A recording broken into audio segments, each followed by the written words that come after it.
Thanks for making it out today. There's a lot of people here. Hope you guys are ready to learn some very interesting things based on our research of search engine hacking. My name is Rob Ragan. This is Fran Brown. We work at Stack & Lou doing security assessments. And we are the lords of the Bing. That's right. So basically, we set out to improve upon search engine hacking, and we realized that most tools that exist were getting blocked. Most slides don't work when you need them to. But we realized that we thought it was a shame, really a crying shame, that Google hacking seemed to be a dying technique. I had a bit of a weep. You guys, though, if you also weep with me, then you can stop now. There's no need to cry anymore, because we are bringing it back. We sought out to make tools that don't get blocked. We sought out to actually make practical techniques that maybe you don't actually have to go out and scan actively. You can just have something that's running all the time and letting you know what happens. And we also just wanted people to really think differently about the way you approach Google hacking, and also to blow your minds, as you can see by the icon. Have a nice blow your mind icon there.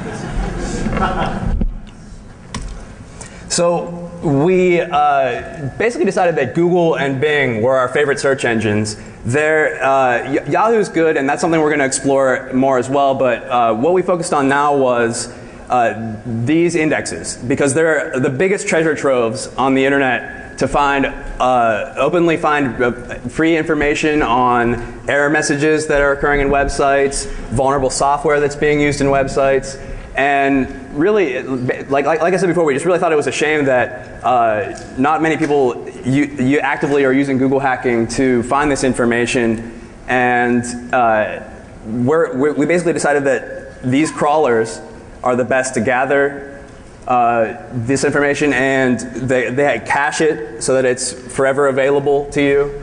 And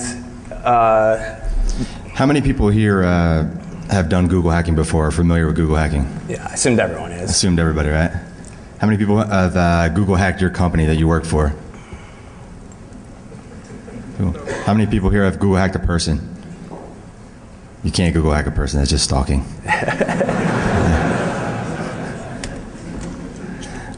You guys seem to be familiar with Google hacking for the most part. The types of things we're looking for here is just looking at the old Google hack database, is advisories, error messages, files containing passwords, things like that. Just as an example, looking for some SQL errors being dumped at the screen, or some password lists in the URL. These are our new tools. These are the ones that you're going to use from now on. Basically, we're leveraging the Google Ajax API now that doesn't get you blocked. It doesn't violate terms of service if that's something no one at Defcon cares about that. You guys want to violate the hell out of some services. So these are the tools you're going to use, because we're utilizing the Google custom search engine. How many of you have heard of that? What it lets you do is create customized search results. Let's say you only care about FedEx.com or something like that. That's maybe you only want to see results that come out of that. You can set a Google custom search interface that will only give you the wildcards that you specify, and you can utilize that in our tools. And for the first time ever, we also released a Bing hacking tool that actually will get vulnerability information. It's not just giving you kind of like passive footprinting information. It's actually, we made a Bing hacking database that we converted the traditional Johnny Long's Google hacking database from 2003, 2004 to work with Bing and enumerate things such as URLs from sites. And also, Bing has a feature that a lot of people I think don't know about, that wanted to make you aware of, that you can search by IP address. And this is really interesting, because you can see things like virtual host to IP address. You can see like server farms that something like Rackspace that has a lot of domains all on the same IP address. I actually was talking to some people yesterday at Black Hat that they have done pen tests where they saw a site administrator actually hosting his personal site or porn site on corporate infrastructure. And no one knew about that because they kind of had that as a closely guarded secret, but Bing knew about it. So you could put in things like just the IP address of your server and then see all the domains that are hosted on it that are publicly available. And we also, for those people that I know all of you do, want to violate the hell out of some terms of service, are releasing a script that everyone kind of knew was theoretically possible. I just didn't know of anything that was out there and available for you to use that would utilize a list of open proxies that are known to work to just pull results from Google. And this will indefinitely dump millions of URLs for whatever type of information you're trying to scrape. So either have an army of people ready to analyze it or be ready to write your own tools to analyze it, because it's something that's just going to give you massive amounts of information. And it also utilizes some things that we found deep in the Google documentation, such as the user IP query string parameter. That lets you, basically it's designed for the AJAX API, and it's designed for people that are embedding widgets in their site that kind of makes them the middleman proxy between their client users and then people that want to search that site using Google. And we just can specify a random value for that to reduce getting blocked by Google. Also, it scrapes the mobile interface, which is what comes up automatically based on your user agent when you hit Google from your iPhone or your Android phone. And that we're utilizing because it seems to have less restrictions on getting you blocked. It also is very lightweight. It has nothing like advertisements or other superfluous links that you would be more overhead in scraping this type of information. So just a little background on this. I don't know how many of you know, but the Google SOAP API, they stopped issuing keys back in like 2006, and most of the existing Google hacking tools that kind of hobbled along until then finally just all stopped working last September when Google finally closed that down altogether. Our primary tool uses the Google AJAX API, as we mentioned, which is the approved way of doing it, but it does have several limitations, notably of which is that it limits you to 64 results per query, which is fine if you're just trying to Google hack a small company or something along those lines. It does make footprinting using Google pretty much impossible. If you want to enumerate URLs of an application you're trying to footprint or domains for your company, 64 results is going to limit you. Whereas Google Scrape Diggity, while violating terms of service probably, will give you 1,000 results, just like the web interface. So it's a primary reason for doing that. As we see on that right there, how many of you guys are familiar with Scroogle? Anyone use Scroogle? A few people, but that kind of inspired us for this, and they found other interfaces that were stripped down, didn't have advertisements that are easy to scrape. This is just one here. They shut down the old interface, but this is just using Windows, or actually scraping Google Mobile, which is a nice stripped down interface, easier for us to scrape. And like we said, for the first time ever, we've created a Bing hacking database that would actually give you good vulnerability disclosures from Bing. A lot of the disparate features between Google and Bing made it so that the known Google hacking queries didn't work. Things such as in URL you can't use in Bing. But there are substitute features if you read into the documentation, things like in anchor instead of in URL. And things like the file type are very limited in title. And but basically this is just something we made for you to utilize, and we're giving away for free via our website. Yeah, so we have close to 1,000 queries in the Bing hacking database now, and to my knowledge, I haven't seen any. The limited amount of Bing tools we've seen in the past have just been strictly footprinting type tools, not actually finding vulnerabilities. And we're also giving away the Stack and Loot database, which is just a list of queries we compiled from forums and kind of underground lists so that were beyond the Johnny Long Google hacking database and the Foundstone database. And it's also stuff that we actually have an intern actively adding to. Chained to a desk. Yeah, just banging out queries. Stuff, interesting searches from Google all day. And he's also working on some other stuff from Google Code Search, which I'll tell you about a little bit later. So we're not happy just giving you the old stuff converted. We're going to be continuing to develop new regexes and adding them to this. Yeah, like this first one here, this first example, actually I found sites that they were giving away, or they had exposed to the internet their salary information, basically their pay band of what employees make what amount. Like, that's definitely a sensitive information leak that you don't want on your website, and you could use this search to find it in Google's index. So now we're going to demonstrate some of our tools to you. We basically decided that all the old tools that we didn't want to use anymore needed improved upon for several reasons, and we came up with this user interface to utilize our new techniques on Google and Bing. They pre-ship with the Foundstone database, the Google Hacking database, and the SLDB, and allow you to do things like multiple domains. That was one thing that all of the previous tools didn't do. You had to do one domain at a time, which is completely unrealistic if you're actually trying to monitor a company of any sort of size. Most of our clients are Fortune 100 companies, and one of them has 700 domains. It's just completely unrealistic to say, I want to do one at a time. And you can also plug in the Google custom search key that's provided, as I mentioned before. That allows you to filter your results just down to things you care about. Yeah. And so basically for that client, we created a Google custom search engine that just filtered on those 700 domains. Then they could just check every box and just run it against that, and making it a lot easier for them to Google hack themselves. But on a unrelated note, how many people are tired of looking at socks that are just normal, and you want to get to socks that have pictures of wolves on them, or clothes that have pictures of wolves on them in general? You have some wolf wardrobe? Yeah, I know you do. Yeah, wolf sweaters. Just as a that was one of the funnest things about looking at these results. One of the searches looks for OpenX shopping cart, open source shopping cart software that's known to have several vulnerabilities in it, and we found a website that actually specializes in selling clothing with wolves on it.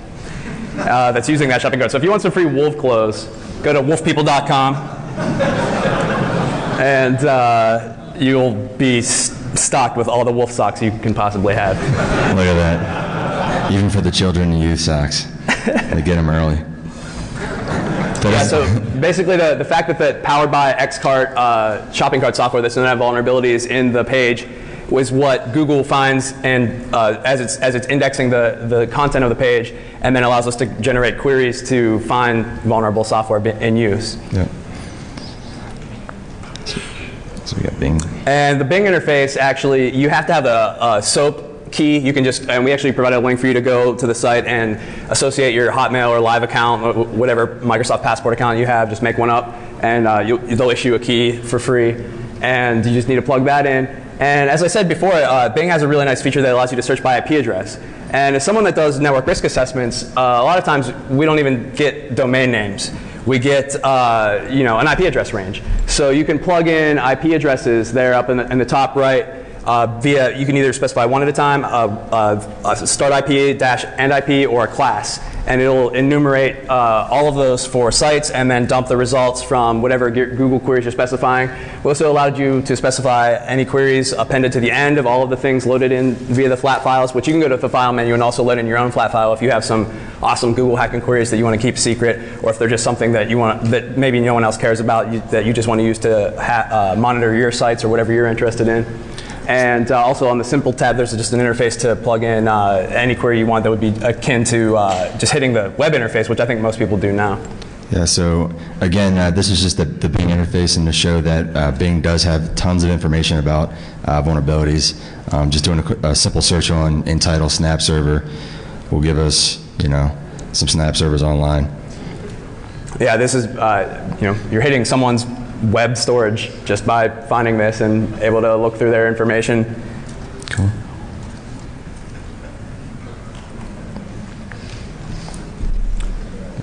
Oh, and last but not least, this is still in prototype phase, but the Google Scrape Diggity, just to kind of illustrate, we could take in either a query or a query file full of regexes from the Google Hack database, a list of Google servers, proxy lists, max results, and just to show you, to enumerate them for footprinting purposes.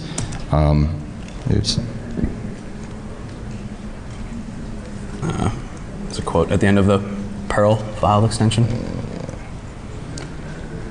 Yeah, I mean, obviously we're not going to demo downloading millions of URLs right now, but this is something that can go beyond the Ajax API 64 result limit.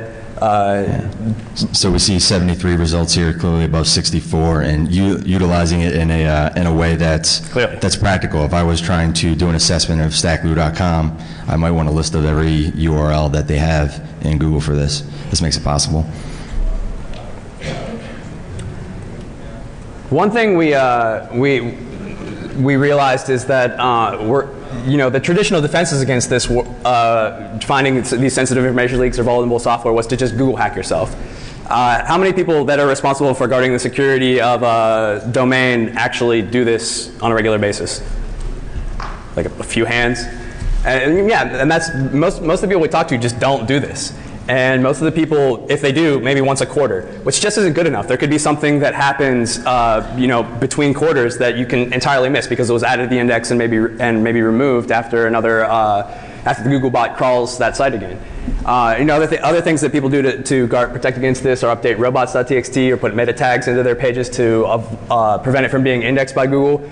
We also kind of realized that's not really, that's something you should be doing, but it's not something that always happens when new features or new applications are launched on the website. Another thing that people do is they use data loss prevention tools that take a hash of your intellectual property and then monitor anything that's going out via email or anything that's going across the network to see if employees are leaking things, and which is something you can do, but also we realize not really good enough to prevent this type of thing. Also, you should be using policies and legal restrictions, but again, it's only so much protection. So to really take it to the next level, to do prevention in depth, we realized that all these failed and we needed something better. See all the stuff, forget it, it's dead, this is done. This way of doing things is over. It's not effective. As we saw, one or two guys raise their hand and said they Google hack themselves on a regular basis. I think they were probably lying. Nobody does it. Probably lying to you. And because of this, the wolf sock companies of the world are left insecure and just a scary place. So now we're going to tell you about some more advanced techniques that we came up with. Protect your neck, fool. Protect your neck. As we said, the tools exist, but they're not convenient, we realized. We realized that you don't get real-time updates, you don't get multi-engine results, you don't have any way to monitor the data and keep a historical log of everything that's found, and you don't have multi-domain searching. But that's until now. We're going to tell you a little bit about Google hacking alerts and Bing alerts, which is something we came up with. How many people here have heard of Google alerts? Do you use Google alerts? Maybe you get email updates on things that you care about on the web. Maybe put your own name in there and see what's going on with you on Google. If you're really narcissistic like me, you do that. But so we took the entire Google hacking database, Foundstone database, and our SLDB, and loaded it into Google Alerts. And we set it up to, as soon as something's added to the Google index, let us know via an RSS feed that maybe there's a SQL injection in this site, or maybe there's a password file that's been disclosed on this site, and it's monitoring the entire web. We have over 2,400 queries that are loaded into there, and we're getting basically 3,000 to 4,000 updates a day, and finding really interesting things like James Bond's website. Vulnerable to SQL injection. James Bond is in trouble. He needs some help. He's dumping MySQL errors right to the screen. Yeah, mi6.co.uk, which is a really dangerous domain to have SQL injection on. This is just the interface where they sell things like James Bond DVDs and T-shirts and other merchandise, actually dumping MySQL error messages. And one thing that I realized about importing this into Google Reader that's really makes it beneficial is all RSS feeds that come from Google are going through FeedBurner. That means they're cached forever. And basically, if there was a situation like, let's say users started complaining about this error message on James Bond's website, and so the developer's like, all right, fine, I'll just hide that error message. Now the SQL injection is not fixed. As you know, it's just become blind SQL injection. And let's say you Google hacked yourself at start of Q2, and then Google hacked yourself at start of Q3, you would have missed something like that. You would have missed that they covered up that error message. But setting up a Google alert for the string of MySQL error messages would catch that. And then you'd actually have all this historical data archived of everything that was ever found. And you would be able to see that, oh, well, okay, we had SQL injection. Did the developer actually fix it, or did they just hide the error message?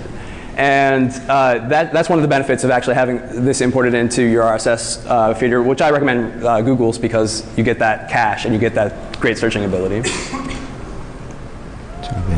Also, I don't know if you guys are familiar with this, but if you perform a Bing search and you append and format equals RSS, you can actually turn Bing search results into RSS feeds that also update. So we took our over 900 Bing hacking database queries and turned them all into RSS feeds as well, and have that piping to us, as we could see, and it provides nice little snippets in Google Reader for us there to see what we're looking at for vulnerabilities in Bing. And let me show this. Fran basically was like, I want to know as soon as anything happens to the sites that we're caring about, and he created also some thick clients that you can use, such as like a Google desktop reader. Yeah. So this is important, so I just want to just restate this just so it sinks in. At this point, for both Google and Bing, any new site that gets indexed by Google or Bing that matches any one of these several thousand hacking database queries, as they get indexed, are being sent to us live feeds in an organized fashion. So from this point forward, every single thing that meets the Google hacking database or Bing hacking database is being sent to us and organized for us. We're talking, it's up to hundreds of thousands of vulnerabilities and climbing by 3,000, 4,000, 5,000 a day of vulnerable websites on the internet. And the great thing is, we did all the footwork for you. We loaded all of those queries into Google Alerts, and we can give you, it's available for download right now from our website, the OPML file for this Google Reader subscription. So that's just the XML file that allows anyone to import these types of alerts into their RSS reader. So you just download this file, you subscribe to all the feeds, they're automatically nice and organized for you. You can start searching. This probably one of the largest repositories of live vulnerabilities on the internet, hundreds of thousands of vulnerable websites. Now, like obviously, we kind of, our intent with this was just a way to monitor our own, like the sites that we care about. But this is also the next generation of mass injection tools. Obviously, as people kind of glaze over the fact that when malware is spreading via mass injection, step one is search Google for vulnerable classic ASP pages that have SQL injection vulnerabilities in them. But I probably see that as malware writers get a little bit smarter about that, they'll actually have maybe an RSS feed that's feeding their mass injection worm, so that as soon as there's a new site discovered by in the index, that it's infected with their attack. Yeah, I know Rob mentioned this briefly, but just to hit it, if you're not interested in looking through Google Reader at hundreds of thousands of vulnerabilities of everything on the internet, and you're just interested for just yourself, you could download our Google Desktop gadget and just specify your domains, as many as you want, and it'll take those RSS feeds and filter them for you and give you a nice little system tray alerts that you have a new vulnerability in Bing or Google. Also, a Droid app coming soon, so that you'll get these alerts right on your phone. Yeah. So you absolutely cannot leave home without our Google Diggity and Bing Diggity hacking alerts. You have to have it with you at all times. You have it on your Droid.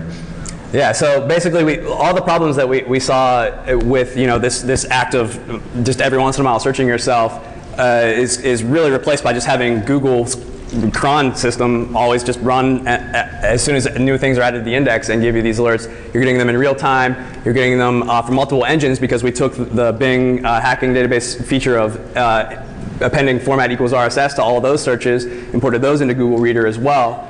And you're getting historical data that you can search. You'll never miss a vulnerability that was indexed. You'll basically see everything that happens. You kind of get a timeline of what happened when. And this is, as I said, really the most convenient way to do it. Pretty cool. And one thing that we're seeing, and another reason that we wanted to investigate Google hacking, was that the techniques were kind of waning, and no one was really actively developing it, but the search engines were still adapting.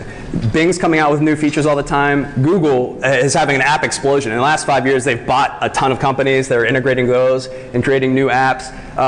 Google Health is a thing that they have now. How many people know about that? How many people want their healthcare and health records indexed by Google? And nice, easily searchable interface for us to exploit. Yeah, and there's things like the Google code search, which we're going to talk about in a minute. We're talking about the Google Insights for search. Basically, that's their zeitgeist feature. Get the gist of what people are searching for now. Get the trends. We identified that that this treasure trove of information is really useful for spear phishing. We've been calling Eric Schmidt every day. He hasn't returned any of our phone calls yet. So I mean, basically, if for those of you that don't know, he's the CEO of Google, and he, if you're looking for information on specific people that you maybe want to find their individual email address or their phone number to try to social engineer them or try to basically send them malware via an email. And we're also leveraging Google Code Search. How many of you guys are familiar with Google Code Search? About half. Yeah, so what this lets you do is actually use Google to search open source code repositories, things like SourceForge, things like Microsoft's Codeplex, and even Google's code repository that they provide. It's just a subversion, but it indexes all of that code, and you can write regular expressions against it.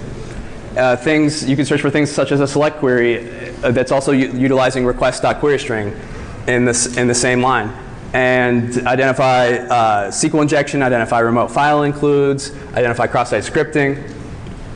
And we realized that that this is extremely valuable information. You just want to skip over that demo? Yeah. Basically, we're finding that we can develop these regular expressions, actually I found things like someone's tennis match scheduling software for them and their friends. Like, okay, that has SQL injection in it. No one really cares. It's just them and their friends scheduling tennis matches. Not much you can do with that. But we're also finding popular open source software like PHP commenting systems, PHP forums, and blog software, and verifying the vulnerabilities are indeed legit. And then, if they're used by a lot of people, it's worth publishing an advisory over that and adding a query that would find those types of sites that are vulnerable to our SLDB. And this is another thing we have an intern just chained to a desk doing. Oh. And so we're seeing one thing that he found. He actually reads Chinese, which was helpful because he found a site that is a blog software that's vulnerable. It has a powered by this blog name, version number at the bottom of the page, and then you can also you can search for that string, and then you can search for in URL member.asp, which is the vulnerable page, and we're seeing thousands of results of people in China using this blog software that's vulnerable. Yeah, so it's kind of a two-stage process of using Google Code Search to look for SQL injection in software to begin with, finding a vulnerable blog software, then developing a regex for powered by that blog software, and then finding, I think for that particular case, it was over 25,000 people who were actually using that blog software that we knew was vulnerable to SQL injection. So. And conversely, the black hat side of this is that this is going to be another evolution of the way mass injection attacks will spread. You'll do that same process, although rather than doing the good guy thing and publishing an advisory and putting out something to help people find these sites, you can just search the web and mass inject them. How many people have heard of black hat SEO? It's search engine optimization. Basically, the concept of getting search results for certain terms that are searched to the top of the results. Like you want to get ideally in the top 10 Google results, and you're going to get the most visitors. And black hats are using this technique to actually take whatever's the popular search term of the day. Maybe when when Twilight comes out, a lot of people are searching that, and it was actually identified. When the World Cup was out. Yeah, when the World Cup was out, that it was identified that a lot of the malware links were rising to the top of results for the World Cup. And what was it? Like some kid you grew up with on Fox News talking about the Twilight results. Yeah, some kid I grew up with who, he used to beat up. He got himself a spot on Fox News as an internet expert, and he gave a short segment on when Twilight came out about black hat SEO, and basically said the defenses were to eyeball the URLs and Google results and see if it looks okay or not, which is possibly the worst advice that you could possibly give. Yeah, there's no way you can tell these are actually trying to attack you. You might get, maybe your expert eye is a little bit better than your mom's, but your mom doesn't know that the fake AV software that her computer box is telling her that she needs is something that she shouldn't install. But one thing that Google provides is the Google Trends and Google Insight for Search to kind of get an idea of what people are searching for the most. So this is the technique that attackers are using. So one thing that was identified was that since 2004, is it, that lyrics was the #1 search term? Yeah, and I guess that makes kind of sense. I mean, you're in a car, you hear a song that you like, you know, it's Lady Gaga, you know, Poker Face or something like that, Poker Face, and you go home, you want to know the name of the song. Obviously, it's Poker Face, but you type in Lady Gaga, the couple lyrics that you heard that you remember, and the word lyrics, and click go, and lyric sites come up, and that's how you find the song that you can then illegally download, or whatever, or buy the CD. So this is just a perfect example. This was a couple months ago. People will wait. They waited for a Java exploit to come out. Within a few hours of an exploit being released, these people put up Lady Gaga and Rihanna fake lyrics websites, and then they use search engine optimization or black hat search engine optimization to make their fake lyric websites come up top in the Google results. So if you went home, heard Poker Face or any Rihanna song, typed it in to Google, all the first pages of results, if you clicked on any of them, automatically owned, your computer's taken over, exploiting this Java bug within a few hours of it coming out. So obviously the solution to this is that artists just need to sing more clearly, so that no one has to search to understand what the lyrics actually say. Which is not always easy. I mean, you can get, it could work against you with incorrect lyrics like, I've become a wet dream tomato. Have you guys heard that Alicia Keys song and Jay-Z, the Empire State of Mind? The New York one? Next time you listen to it, next time you listen to that song, it's still on the radio a lot. When she comes in with the hook, and she goes, you listen, all you were going to hear from this point on is, I've become a wet dream tomato, there's nothing you can't do. You will not hear anything else from now on, I promise you. Like that? I won't quit my day job. Actually, rather than artists singing more clearly, which might be a difficult task, some of the defenses that you can utilize are things that the major search providers and browser providers are already building for us. They're trying to protect users by building the Google Safe Browsing API, which is a blacklist of known malware and known phishing sites that if you've ever gone to a page that said, this is a reported attack site, continue at your own risk. That's something they're integrating into search results, especially useful for anyone that's utilizing black hat SEO techniques to get those search results to the top. They're going to protect you from that. Sandboxing software is another thing that's becoming much more useful. Anyone here use Sandboxy? I do. Yeah, you guys do. I know Fran's hooked. My friend Oscar told me about it. I know he uses it. And it's basically going to run your browser or any application for that matter in a sandbox that's protecting write access to things on your system, such as anything that you download. It's going to say, do you want to recover this outside your sandbox? Or if anywhere malware were to actually exploit your system, it's protecting from things like such as rights to the registry, such as named piped access or anything that's sensitive on the system. And if you were to get infected by something, you can just throw that sandbox away. And so you could browse all the malware Rihanna lyric sites that you want all day and then just throw the sandbox away when you're done, which is really the way to go. And it seems to be the trend. I think in the last week or week and a half alone, Dell released their own version of a secure browser using sandboxing.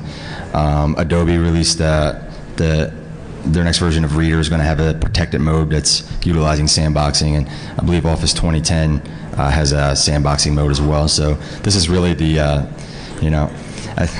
as good of a defense as eyeballing up URLs in Google results is to see if it's good or not. Sandboxing is really the way to go.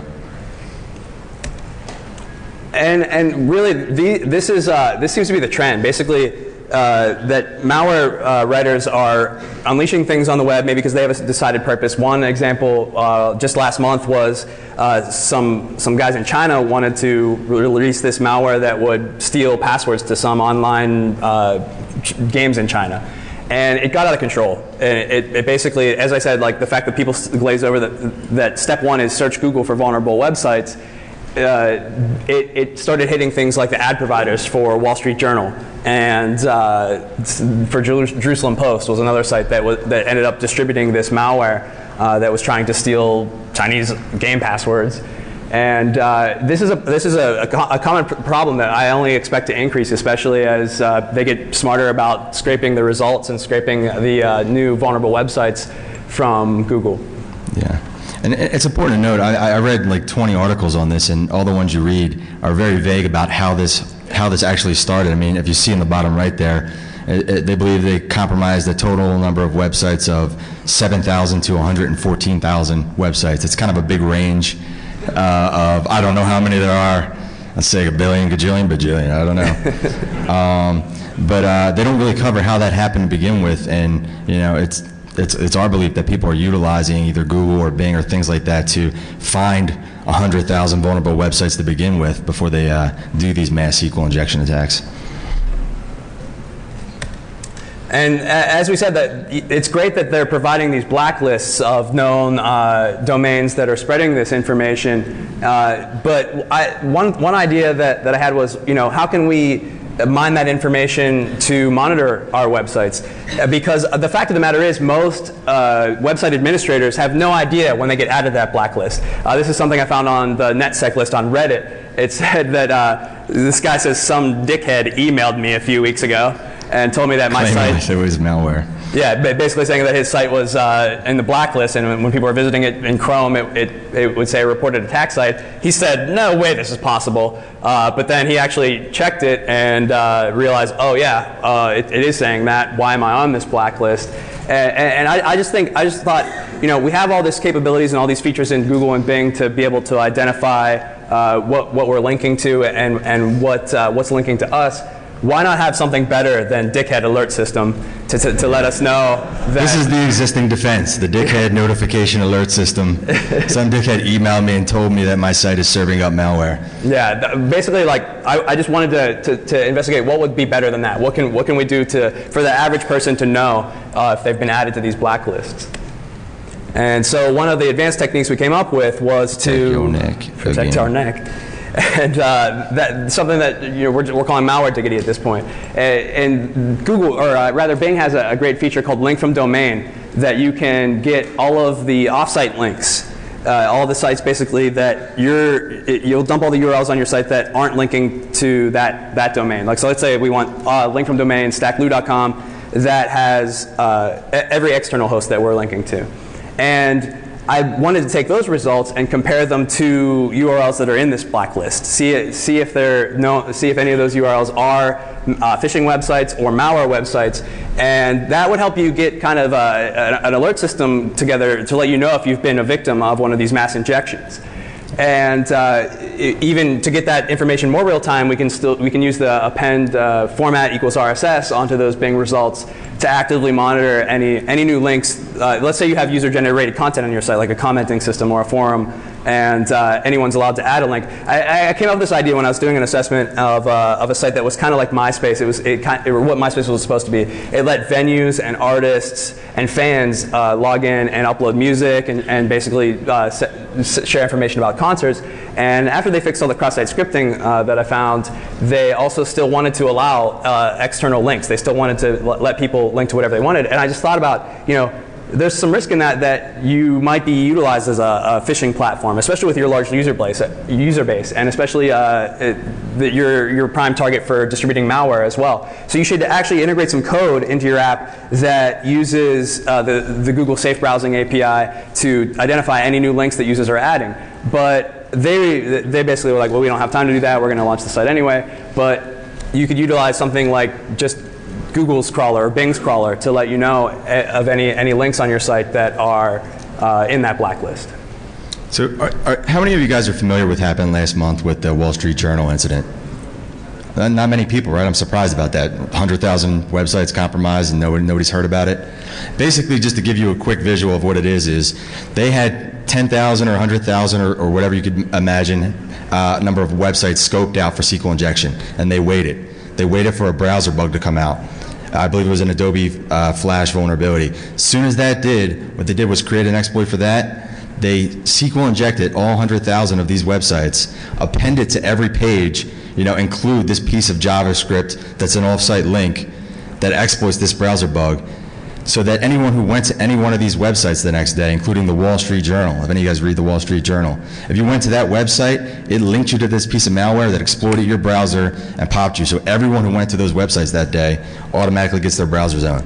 So it was 1 to 10,000 to God knows how many people went to those sites, and there's still tons of them actually if you just Google for these links, these off-site links. And if using our tools, Malware Diggity, you could sit there and monitor what's linking off of my site and compare it against these lists, and not have to have some dickhead email you and let you know that, hey, by the way, everyone who comes to your site is getting owned or fake AV installed. You can now get hey, you have a new off-site link, and by the way, it's in this malware list. Maybe you should look into that. It's a little better than the existing defenses.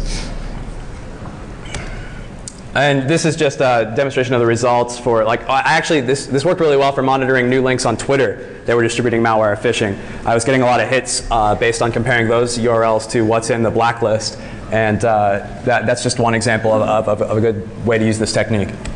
Also, Yahoo has a site explorer that lets you see in-links to your site. So I thought it would be interesting to see, take a known malware URL, like the URL for the Wall Street Journal injection was robint.us. So if you could just put that URL in Yahoo Site Explorer, and its bot had gone out and indexed all of the sites that are linking to that, so that we know the ones that are infected. That's also useful information that you can gather.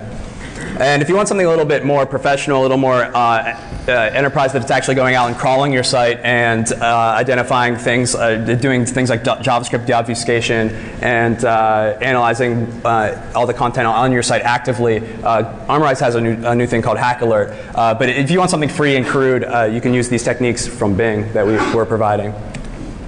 And so basically we identified that it was possible to monitor our external links and our incoming links, and then compare those to the blacklist, and then detect infections, and then alert you to that. But my friend Oscar asked me, is it possible to get people added to the blacklist? And I was like, that would be devastating.